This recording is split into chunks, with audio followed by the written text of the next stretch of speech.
embreagens, tá, pessoal? Esse conteúdo, então, que também é uma continuação do conteúdo de freios, uma vez esse conteúdo, freios e embreagens, eram ministrados no mesmo capítulo, porque basicamente freio ou embreagem, eles funcionam basicamente do mesmo princípio. O princípio é o atrito, né? O atrito entre as superfícies do freio ou da embreagem é que fazem com que o elemento de máquina funcione, tá? Nesse capítulo de embreagens, tá? A primeira definição: embreagem é o dispositivo que funciona à base do atrito, permitindo a fácil conexão e desconexão entre eixos, tá? Então, a embreagem, o grande objetivo dela é conectar, né, fazer a conexão entre eixos, certo? Geralmente aqui eu tenho uma embreagem industrial, ó. Geralmente eu tenho aqui um eixo, né? E esse eixo deve ser acoplado a um outro eixo que vai estar aqui, ó, preso a essa estrutura aqui interna, tá? E aí, então, eu preciso de um elemento para transmitir em algum momento o giro deste eixo para o outro eixo que está acoplado a ele. E em outros momentos, desacoplar a embreagem para que alguma coisa possa ser feito com esse movimento, né? Por exemplo, né, nas embreagens automotivas, né, o desacoplamento do eixo motor com o eixo das rodas, digamos assim, com a transmissão das rodas, ele deve ser feito para fazer a troca de marchas, né? Sincronizar os movimentos e fazer a troca de marchas lá na caixa de marchas ou a caixa de mudanças, então, agora, tá? Então, ela tem essa função de fazer esse acoplamento e desacoplamento de eixos. Então, pode desacoplar dois eixos, né? Ou acoplar, então, quando necessário, os dois eixos em movimento, tá? E quando você fala em embreagem, existem basicamente esses tipos de embreagem. Existe aqui as embreagens automotivas, né? Essas embreagens aqui, elas são embreagens automotivas. Geralmente, elas são formadas por um único disco que transmite movimento, né, para uma parte da transmissão, o movimento de um eixo para o outro eixo, através, então, de um disco, geralmente um disco de dimensão razoavelmente grande, aí uns 20 a 30 centímetros, dependendo do veículo, dependendo da potência que está transmitida, tá? Então, ela possui internamente o elemento que transmite, o elemento de atrito que transmite o movimento, tá? E esse material, que geralmente é esse elemento que está colocado aqui, ó, é o elemento de atrito que permite acoplar, então, ó, né, fazer o acoplamento entre, por exemplo, aqui um aço, né, essa superfície aqui, uma superfície de aço, com uma resina, né, no outro lado aqui vai ter uma resina, né, uma resina em que o coeficiente de atrito é grande e permite a conexão. Grande não, né? Existe um coeficiente de atrito que permite a conexão. E esse material, então, que geralmente hoje em dia é uma resina, né? Ele é feito, né, para ter uma vida bastante longa. Hoje em dia, esses materiais, então, são resinas. Esses materiais são resinas que são depositadas aí. Antigamente o pessoal usava muito asbesto, né? Hoje em dia já há muito tempo asbesto foi proibido, né? Muito embora ainda existem situações que tem o asbesto, mas geralmente elas são formadas por uma resina, né? Uma resina com fibra de vidro, né? Com lã de vidro picada, né?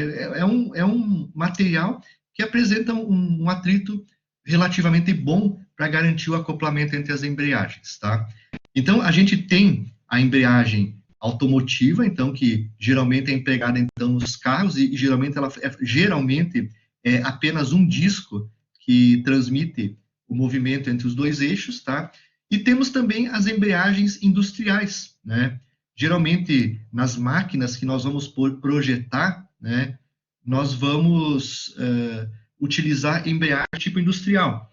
E nessa composição de embreagem industrial, existe essa embreagem aqui, que é uma embreagem de múltiplos discos, ela não tem um só disco como no caso da automotiva, e sim possui vários discos menores, e a embreagem cônica, né, que é essa configuração aqui, onde a transmissão de movimentos dá a partir de um cone. Ó. Eu vou ver que tem um cone entre esse eixo aqui e esse outro eixo de dentro. Existe um cone onde os dois cones se acoplam um ao outro e permitem a transmissão de movimento. É claro que também vai ter um material resistente ao atrito, né, colocado em uma das partes, então geralmente nessa parte aqui, e aí ocorre a conexão. Né? As embreagens industriais, então, elas geralmente são de tamanho menor, né? O objetivo geralmente é ter um tamanho reduzido. Aqui no desenho, elas não estão na mesma proporção de tamanho, mas geralmente a embreagem de múltiplos discos é uma embreagem pequena, ela tem aí mais ou menos aí uns 100 milímetros de diâmetro, mais ou menos, né? Não é muito grande. Só que essa redução do diâmetro do disco exige que tenha mais discos transmitindo o movimento ao mesmo tempo, tá? Ok? Então, são embreagens industriais. E como eu falei, né, tudo trabalha a partir do atrito entre as superfícies que estão em movimento, tá? Então, essa é a ideia das embreagens, ok? E as embreagens, então, também existe um problema grande no projeto das embreagens, que é o calor, né? A gente sabe que lá no freio, quando você aciona o freio, o atrito que vai existir entre as duas superfícies, uma está parando, está obrigando a outra a parar, o calor gerado é bastante grande no freio. E na embreagem, esse calor, que geralmente é devido ao movimento relativo entre as duas partes, geralmente é bem menor do que no freio, porque geralmente a embreagem sempre trabalha acoplada, né? E quando você acopla ou desacopla, geralmente os dois eixos da embreagem, geralmente, quando a embreagem está acoplada, ou seja, as duas superfícies estão transmitindo o movimento de um eixo para outro, tá? O que ocorre aí é um pequeno deslizamento entre uma superfície e outra. Então, esse calor é proporcional a esse deslizamento pequeno entre as superfícies. De repente, quando o veículo, quando ele encontra uma resistência, né, o motor, de repente, lá, quando as rodas sentem uma resistência, essa resistência passa para a embreagem, que vai passar para o motor. E aí, então, naquele momento, há um pequeno deslizamento entre as superfícies, tá? Quando aumenta ou diminui a carga, por exemplo, né?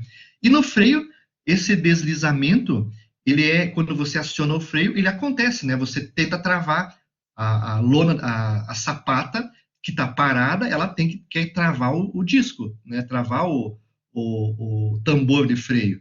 E aí, então, a produção de deslizamento é grande e, como consequência, o calor é grande. Mas, então, também, nas embreagens, o calor também é um problema, tá?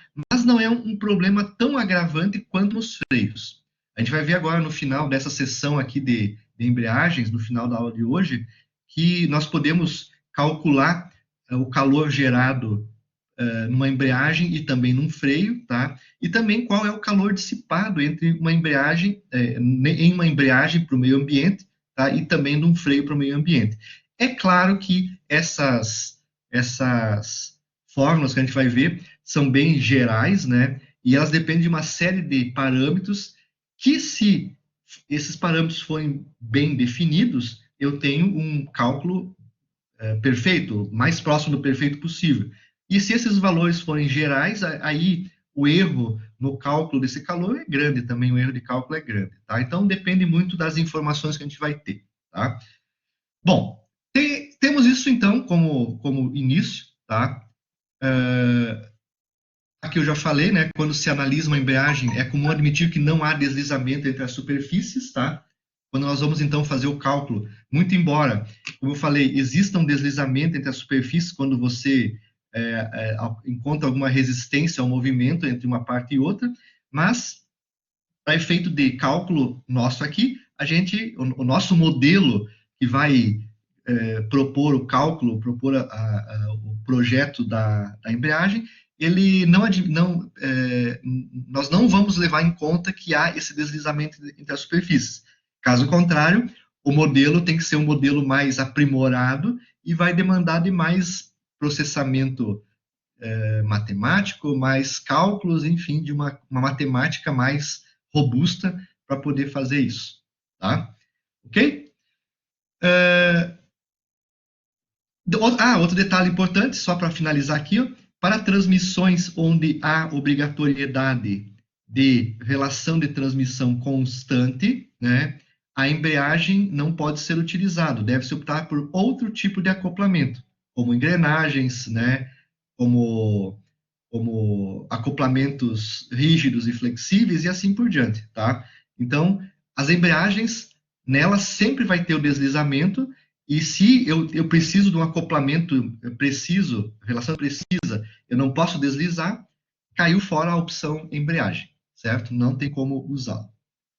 Bom, temos dois tipos de embreagem, então, múltiplos discos e cônicas, tá?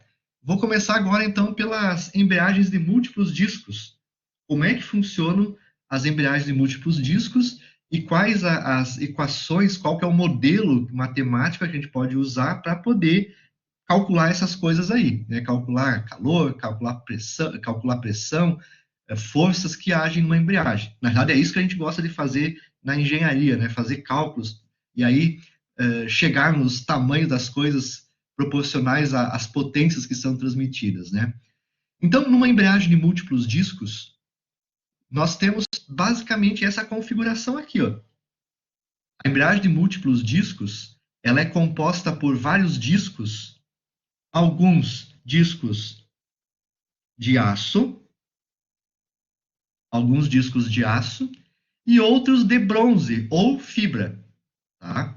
Então nós temos discos, então geralmente o contato entre as partes é aço versus bronze. O coeficiente de atrito é aço versus bronze ou aço versus fibra, tá? Uma resina com fibra, tá? Esses elementos, esses discos são fixados aos elementos através de estrias, de maneira a permitir movimento axial. Tudo isso aqui pode se movimentar axialmente, tá?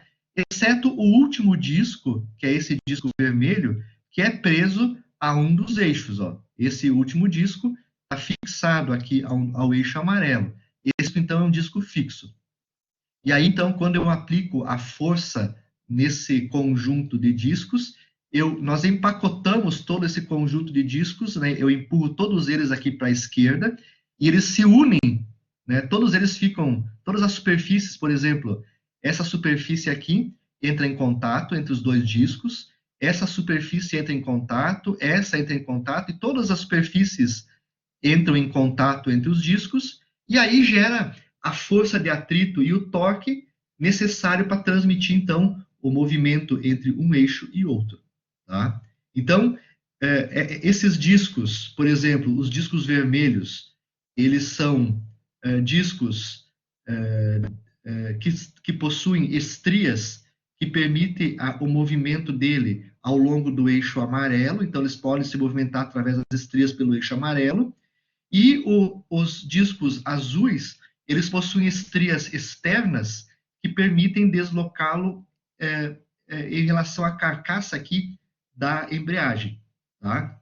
Se nós olharmos aqui, ó, vocês vão ver aqui, ó, essas aqui são as estrias do disco, por exemplo, do disco azul. Então, as estrias, ó, elas têm um canalzinho de estrias por onde os discos podem se movimentar axialmente, né, pela carcaça externa, certo?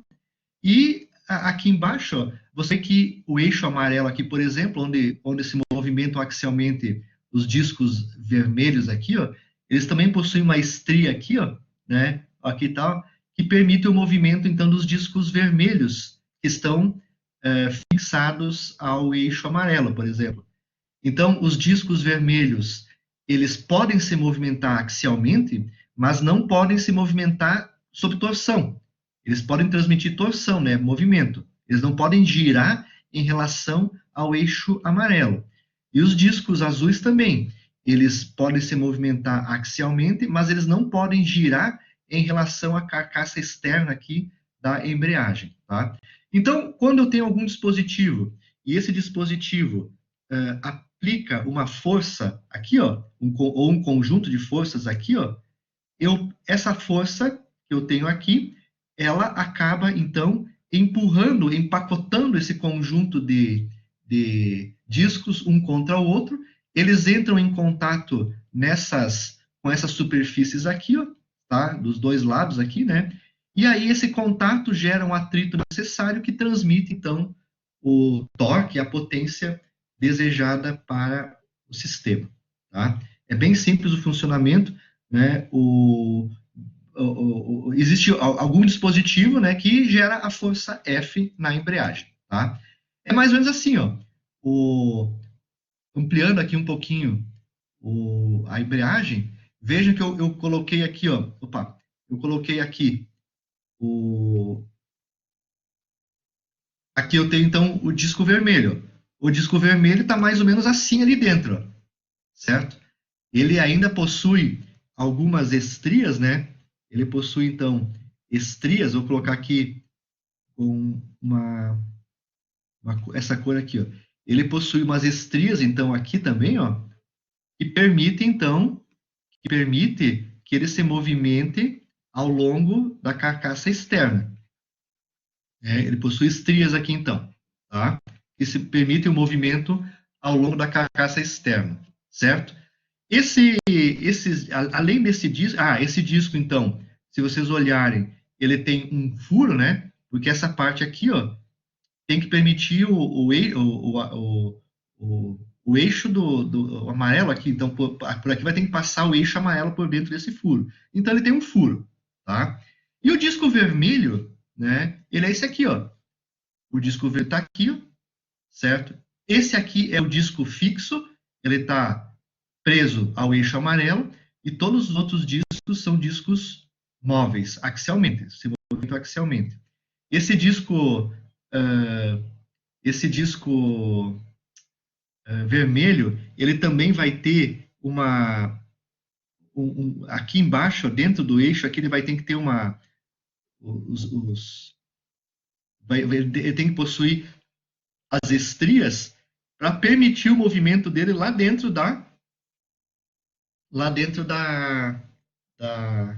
do eixo amarelo, né? Então ele tem que ter essas estrias para permitir o movimento dele internamente, tá? E esses eixos, então, pessoal, esses dois discos possuem certos raios, né? Deixa eu colocar aqui, continuar com o apontador. Vejam que esses raios aqui, ó, R output, raio externo, e raio interno, né? Raio input, desculpe, raio inside e raio outside, tá? Dentro e fora, não é output é outra coisa, né? Raio inside e outside, raio de dentro e raio de fora, tá? Eles não são os raios dos discos propriamente, tá? Esse raio R0 e RI são os raios de contato entre as duas superfícies. Quando eu empacotar esse conjunto de discos, certo? Vai existir um contato nessa região aqui do disco, ó, somente nessa região aqui do disco, ó, em cima, ao longo de todo o diâmetro dele, né? Nessa região aqui é que vai ter o contato, ou seja, o contato vai se dar sobre essa área aqui exatamente, ó, tá? Então, esses raios são exatamente o raio externo e interno de contato entre os discos, tá? Que são esses aqui, ó. Se nós olhássemos aqui na figura, acho que eu vou colocar aqui uma caneta preta, vou colocar uma caneta preta que vai ficar melhor agora, são exatamente esses aqui, ó. Eu tenho o centro dos eixos aqui, né? Esse raio onde acontece, esse raio aqui seria o raio RI, o raio interno da superfície de contato, e esse raio aqui, né, corresponde então ao R0, o raio externo de contato entre os dois discos, tá? Então, R0 e RI são raio externo e interno de contato das superfícies do disco. Fica bem claro, então, isso aí.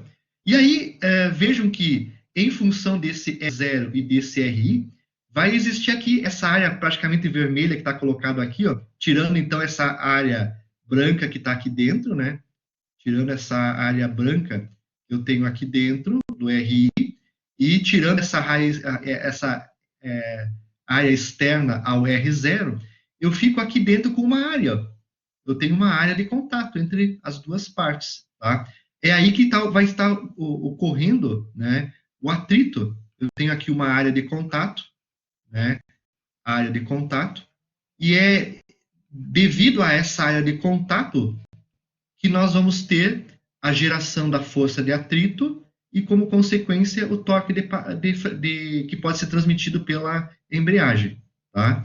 Então, a embreagem de múltiplos discos é alguma coisa, né, pequena. Esses diâmetros aqui, por exemplo, né, esses diâmetros para uma embreagem industrial, o diâmetro delas aqui está na ordem, né, de 100 milímetros, não passa muito disso, tá? Porque daí o que acontece? Ela é uma embreagem com um tamanho pequeno, aí eu posso acoplar lá no torno mecânico, por exemplo, para transmitir movimento do motor para a árvore principal, ou desacoplar, né? Mecanicamente é alguma coisa pequena, mas em sendo pequeno o diâmetro dos discos, eu ganho, né? Eu preciso de mais discos, né? Muitos discos, né? Para dar uma performance, um torque diferente, tá? Então vejam que se eu tiver essa área de contato entre um disco e outro, vejam que eu vou ter várias áreas de contato entre os discos, ó. Quando eu acoplar tudo aqui, eu tenho uma área de contato, aqui eu tenho outra área de contato, eu tenho outra área de contato, outra, e assim vai. Eu tenho diversas áreas de contato entre os discos de aço e bronze, o que eleva, então, o torque que vai ser transmitido. Geralmente a gente calcula o torque que vai ser transmitido para uma área, né, que é essa área aqui que eu estou colocando aqui, né? E multiplica pelo número de áreas de contato. Eu tenho uma área de contato, 2, 3, 4, 5, 6, 7, 8 áreas de contato. Então, a força de atrito de uma área de contato vezes 8 dá a força de atrito total, digamos assim, de todo o conjunto. Então, essa é a ideia da embreagem, então, de discos múltiplos, tá? E essa embreagem, então, ela permite, então, para nós trabalharmos com ela, a gente precisa saber quantas superfícies de contato eu tenho. Aqui eu tenho 1, 2, 3, 4, 5, 8 superfícies. Então, matematicamente, esse número de superfícies de contato entre os discos, eles podem ser determinados por essa fórmula aqui, ó, tá? Essa fórmula aqui,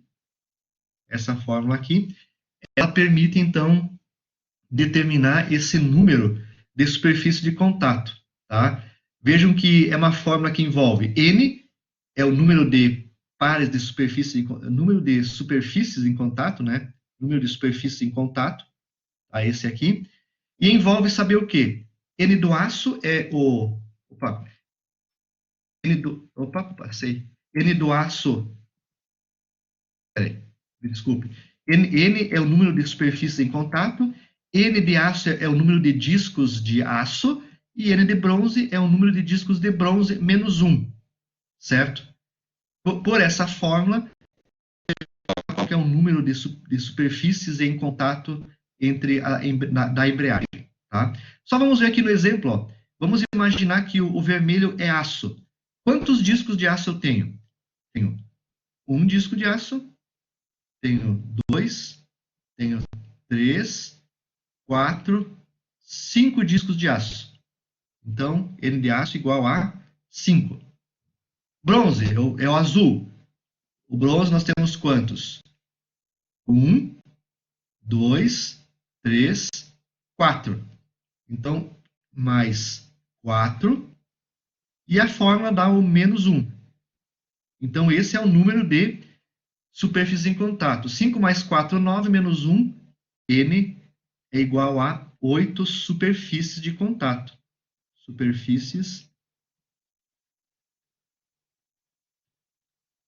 de contato. Onde é que estão as 8 superfícies de contato? Voltando um pouquinho para trás aqui do slide, ó. Veja que nós colocamos aqui, então, ó, nós colocamos antes. Ó, 1, 2, 3, até o 8. E a fórmula permite calcular, então, as 8 superfícies de contato que estão aqui, então. Ó. 1, 2, 3, 4, 5, 6, 7 e 8. Então, a fórmula permite fazer o cálculo dessa superfície de contato aí, tá? Então, ela vai ser importante para nós utilizarmos e projetarmos a embreagem de múltiplos discos. O que mais que acontece? Puxa, aí vem o seguinte, vem a capacidade de transmissão de torque. Vejam que a fórmula para calcular o torque, ó, essa aqui, associada com a força F, que é aplicada. Por que está F sobre 2 e F sobre 2 aqui? É só para representar no desenho que, na realidade, existe uma força F que estaria agindo no centro das duas, né? Então, meio F mais meio F dá um F completo, né? Dá um F.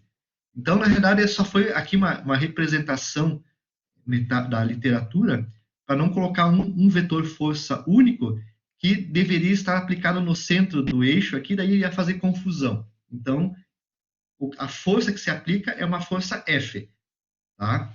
Então, eu tenho a força F, a força axial F, tenho o coeficiente de atrito, né? Coeficiente de atrito, temos o raio de atrito, RF, e N é o número de superfícies em contato. No caso aqui tem 8 superfícies em contato. Então, isso aqui corresponde ao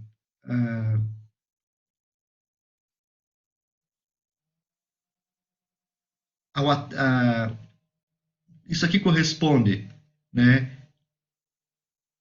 Opa, aqui eu quero a canetinha. Isso aqui corresponde ao atrito, a força de atrito de um disco, de uma superfície de contato. Força de atrito vezes o raio me dá torque de um disco. Isso aqui corresponde, então, o torque de um disco, tá? E se eu multiplicar o número o torque de uma superfície, né? E se eu multiplicar esse torque de uma superfície por N discos, eu tenho o torque da embreagem como um todo. Querem ver o que acontece? Vejam aqui, ó. Força F2. Eu tenho a força aplicada aqui, ó. Como é que deduz essa equação, essa forma do torque? Eu coloquei aqui de novo a figurinha do disco, né? Onde é que está aplicada a força F aqui no meu desenho, nesse desenho vermelho aqui do lado? Onde é que eu tenho a força F aplicada? Vou colocar um preto de novo aqui, para poder destacar na figura aí. Ó, a força F está aplicada perpendicular à superfície do disco. Deixa eu colocar, ó, a força F aqui do lado, vamos imaginar uma força F só, a soma das duas, uma força F, ela está aplicada perpendicular ao disco, perpendicular às superfícies de contato. Ó. Essa força é perpendicular ao disco, certo? Vamos, no nosso modelo, vamos imaginar que a força F ela é aplicada, então, em um ponto do disco, tá? Então, se aqui a força é perpendicular ao plano do disco, nessa outra figurinha aqui, a força seria representada por um vetorzinho que estaria entrando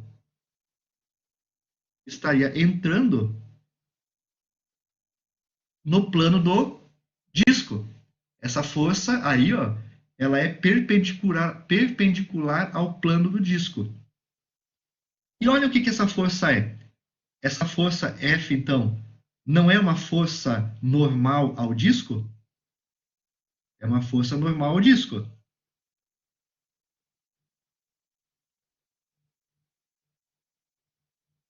Lá da física, se eu tenho uma força, que é a força F, que é normal ao bloquinho lá da física, né? Se existir um movimento relativo, né, se existir um movimento relativo, essa força F, que é normal às superfícies, ela gera uma força de atrito no sentido contrário. Força de atrito. Então, essa força F é perpendicular à superfície desse disco, desse disco aqui, tá? Então, essa é a força F. Se houver um movimento relativo entre eles, vai aparecer uma força de atrito. Essa força de atrito contrária ao movimento do disco, certo?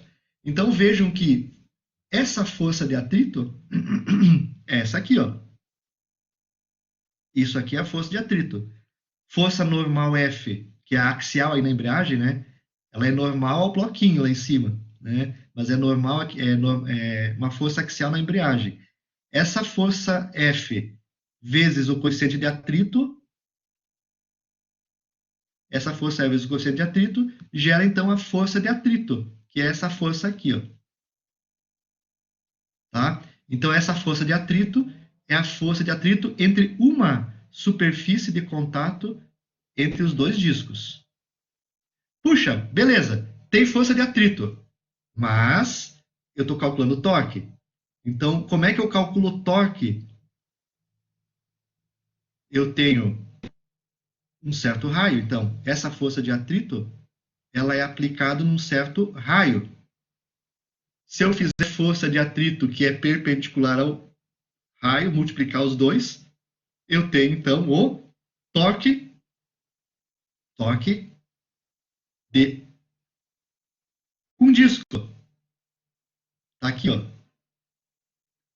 Tudo isso aqui é o torque de uma superfície de contato. E se eu fizer esse torque de uma superfície de contato vezes o número de superfícies de contato, 8 superfícies de contato aqui no exemplo, né? Eu chego então no torque total da minha embreagem, que é esse aqui então, torque. Aí então, né, podemos calcular o torque transmitido pela embreagem, certo? Então essa é a lógica que está por trás da embreagem. A força de atrito perpendicular ao raio do tambor, né? A multiplicação dá o torque de cada disco, vezes o número de superfícies, dá o torque total da embreagem. Tá? Esse, então, é o princípio do processo. Só que aqui ainda, ó, eu tenho esse RF, né? O que é esse RF aí, então? Né? O RF aqui, ó, né, é o raio. É esse raio que eu coloquei aqui. Na verdade, aqui ele vai como RF, certo? Esse RF é o raio de atrito. É como se fosse, não é que é como se fosse aproximadamente um raio médio, tá? Entre o externo e o interno. Até para uma situação, até é o raio médio, né? Mas é a posição que eu vou colocar o atrito que melhor se aproxima da realidade. O nosso modelo aqui é bem simples, tá? Então, o RF, ele pode assumir dois valores.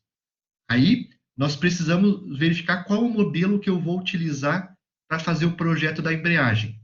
Ou eu vou utilizar o modelo de pressão de contato uniforme, ou eu vou usar o modelo desgaste uniforme. Ou eu uso esse modelo aqui, ou uso esse modelo aqui. Tá? Se nós usarmos o modelo de pressão de contato uniforme, isso quer dizer que o desgaste é variável. Desgaste variável. Tá? Então, se eu usar esse modelo aqui, pressão de contato uniforme, o desgaste é variável. Se eu usar o modelo desgaste é uniforme, tá? A pressão na superfície de contato é variável. Variável. Tá? Ok? Então, depende do modelo que eu estou utilizando para fazer o cálculo. Pode ser ou esse aqui, tá? Ou outro. E, dependendo do modelo que eu estou usando, eu vou usar uma forma diferente. Se eu vou usar o modelo pressão de contato uniforme, desgaste variável, tá? eu vou usar essa equação aqui para calcular o RF, que é o raio de atrito. Seria o raio que mais se aproxima da realidade, né?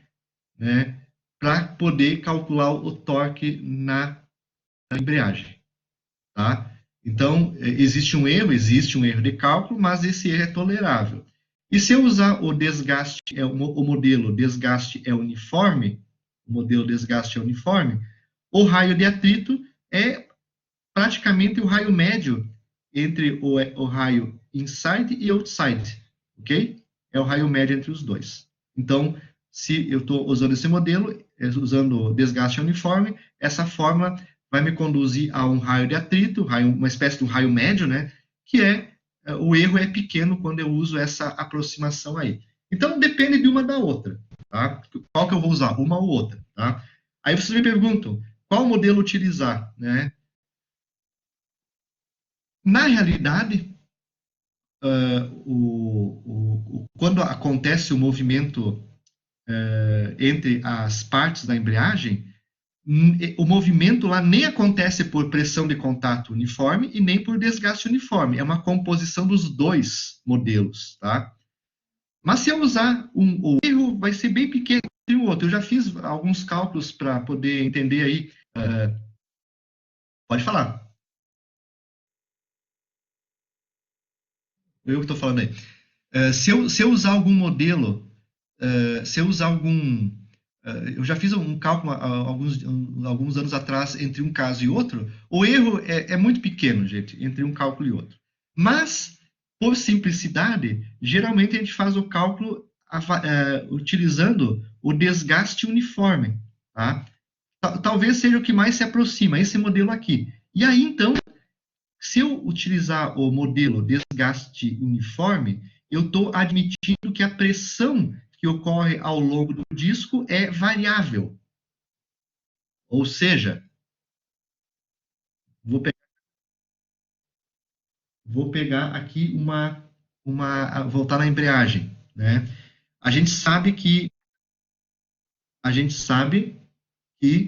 eu acho que é o meu aqui que está tocando aqui. Esqueci de desligar o WhatsApp aqui do computador. A gente sabe que tem o contato entre as superfícies, tá? Então, o que acontece? Vou pegar esse exemplo aqui, ó, nessa superfície aqui. Quando as duas se acoplarem, a força axial F vai gerar uma pressão de contato.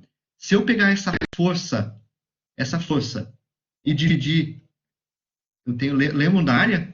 Né? Ó, eu tenho aqui, colocar o preto para poder riscar melhor. Aqui eu tenho uma área. E aqui eu tenho uma força. Se eu dividir força pela área, eu tenho uma pressão. Essa pressão é a pressão que acontece nessa linha azul aqui, ó, entre esses dois raios aqui, ao longo dessa superfície aqui, é o que vai acontecer, superfície de contato é o que vai acontecer uma pressão, tá? Só que essa pressão, ela, olhando aqui, ela não é a mesma pressão entre o RI e o R0 aqui em cima. É diferente, tá? Se nós admitirmos esse modelo de pressão desgaste uniforme, a pressão que nós vamos ter aqui entre as duas superfícies, vamos fazer uma distribuição de pressão. Isso aqui é pressão. Vai mais ou menos ser alguma coisa assim, ó. A pressão, ela vai acontecer, tá? E eu vou ter lá na superfície externa, nessa região aqui, eu vou ter uma pressão mínima e aqui embaixo eu vou ter uma pressão máxima. Vou ter uma distribuição de pressão ao longo do disco, né, perpendicular sempre à área aqui, né, onde, se eu admitir o modelo desgaste uniforme, essa pressão aqui vai ser máxima nesse ponto aqui e vai ser mínima lá em cima nesse ponto de contato entre os discos. E se eu pegar tudo isso, vai existir um valor aqui de pressão média. Lá no raio RF, eu vou colocar uma pressão média que eu posso calcular ela, então. Tá? Então, na maior parte das vezes se usa o modelo desgaste uniforme. Pressão, então, é variável. E a pressão, então, né, pode ser calculada por esse elemento aqui, então, ó. Olha aqui. Opa, aqui. Acho que estou com... Deixa eu colocar a canetinha vermelha de novo. Tá? Aqui, então, eu tenho uma fórmula que permite calcular a pressão. Certo? Calcular a pressão. Vejam, pressão igual a força sobre área. Então, nessa fórmula aqui, ó, que foi feito, foi isolado F. F igual a pressão vezes a área. Tá? Então, assim, quando a embreagem funcionar, existe uma pressão que vai ser gerada nela. A partir da força F, eu tenho uma pressão gerada em cima dessa área A. Então, essa fórmula aqui, ela pode ser tanto colocada em evidência o P como a força F. Tá? Se eu colocar em evidência o P, eu tenho força, né, dividido por π R0 ao quadrado menos RI ao quadrado. Então, essas duas fórmulas, depende do momento, eu posso usar para calcular a pressão que está ocorrendo na sapata, na superfície de contato da embreagem, ou posso calcular a força axial que eu posso aplicar na embreagem. De que forma? Se eu estou num projeto, eu conheço os materiais que são feitos, aço e bronze, então eu sei qual que é a pressão admissível desse material. Pressão admissível. Se eu pressionar muito as duas superfícies, elas falham. Elas começam a se desintegrar pelo esforço de pressão. O material suporta uma certa pressão de contato. Então, se eu estou trabalhando num projeto, essa fórmula inicial aqui, ela é utilizada, então, para calcular qual a força axial máxima que eu posso aplicar na embreagem, a partir da pressão admissível dos materiais que eu estou usando na embreagem, tá? Da embreagem, ok? Então, eu posso usar na fase de projeto. E se eu estou numa fase de verificação, né, de pressão, qual que é a pressão que está acontecendo agora? Então, se eu aplicar uma força F axial na embreagem, em função da área, gera essa pressão aqui de trabalho na embreagem, ok? Então, a gente pode usar a fórmula ou para calcular no projeto, ou para analisar uma embreagem já existente, sabendo a força, qual a pressão que ocorre aí. E aí eu posso verificar se essa pressão aqui calculada é inferior à pressão admissível do material. Então, ela tem dois momentos que podem ser usados a fórmula. Tá? E nessa fórmula aqui, deixa eu apagar tudo isso aí. Tá? Nessa fórmula, o importante é que nessa fórmula da força axial, pessoal, ela relaciona o P, que é a pressão média. Tá? Nessa fórmula aqui, com o P, que representa uma pressão média. Tá? Pressão média. Ok? Então, essa fórmula aqui relaciona pressão média com força. Pressão média é a pressão média lá no raio de atrito. Tá? Ok? E sabendo, então, a força axial, o quanto eu posso transmitir de torque também pode ser encontrado por essa fórmula aqui. Essas fórmulas aqui são aquelas tradicionais de elementos de máquinas, né? Então, se eu estou num projeto, eu vou partir do seguinte. Eu vou fazer o quê?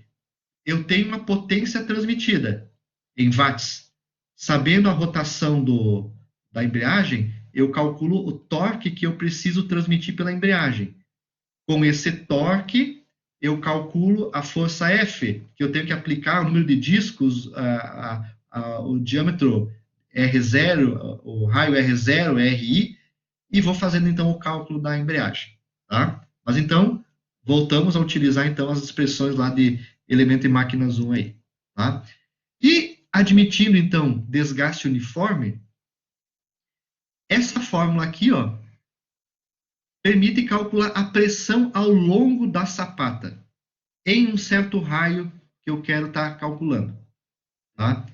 Então, a fórmula é força dividido por 2 vezes π sobre R0 menos RI vezes um raio R.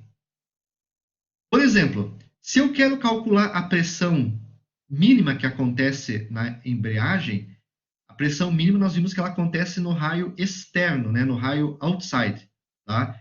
Então, pressão mínima vai ser igual a força F sobre 2π, que multiplica R0 menos RI, vezes o raio externo, R0. Isso dá pressão mínima. Se eu quero calcular a máxima pressão que ocorre no raio interno, a pressão máxima vai ser igual a força F sobre 2π, que multiplica R0 menos RI, vezes o RI. Desculpe, aqui RI, tá? O raio interno. É isso aí. Então, eu calculo a pressão máxima na embreagem.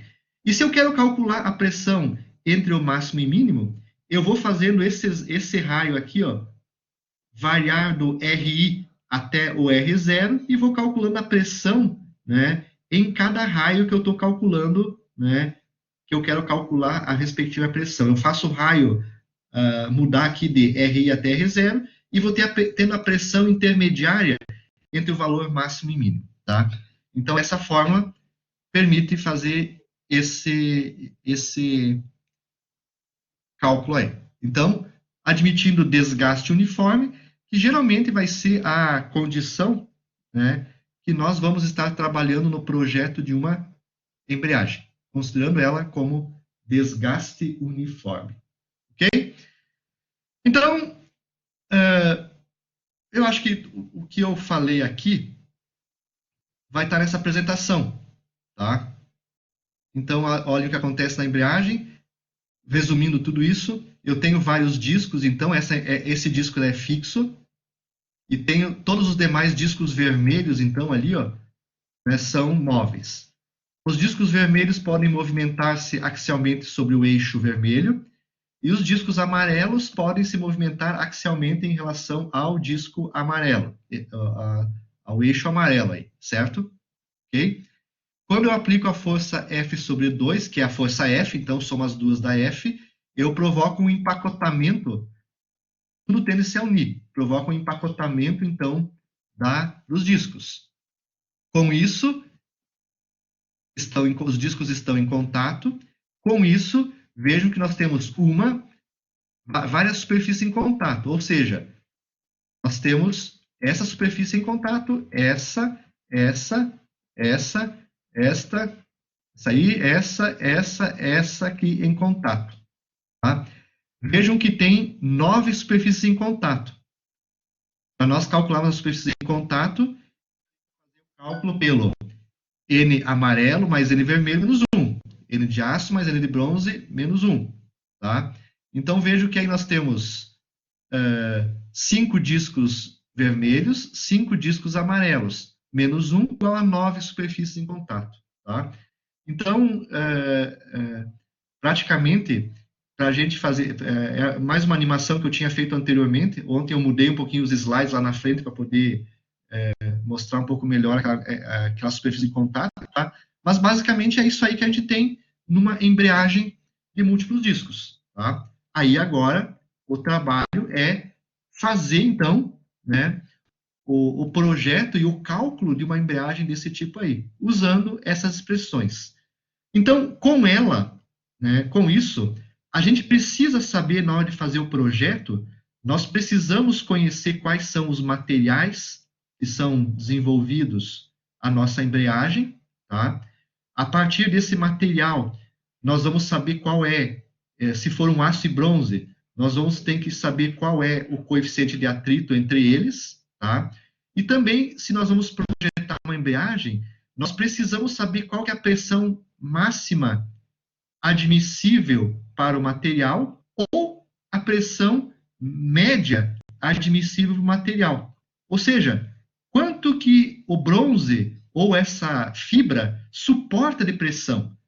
Porque a partir dessa pressão máxima ou pressão média, conforme for o caso, nós calcular a força F, que eu posso aplicar entre as áreas, conhecendo já o R0, o RI, e conhecendo o R0, nós sabemos A, e nós podemos calcular qual que é a força F, certo, que eu posso aplicar, e aí determinar, então, o número de discos que eu preciso em função do torque que vai ser transmitido entre um e outro ponto, tá? Então, dependendo do torque que é transmitido, eu tenho como calcular toda essa embreagem. Mas, primeiramente, eu preciso saber qual é o material da embreagem. Eu preciso saber essas variáveis aqui, tá?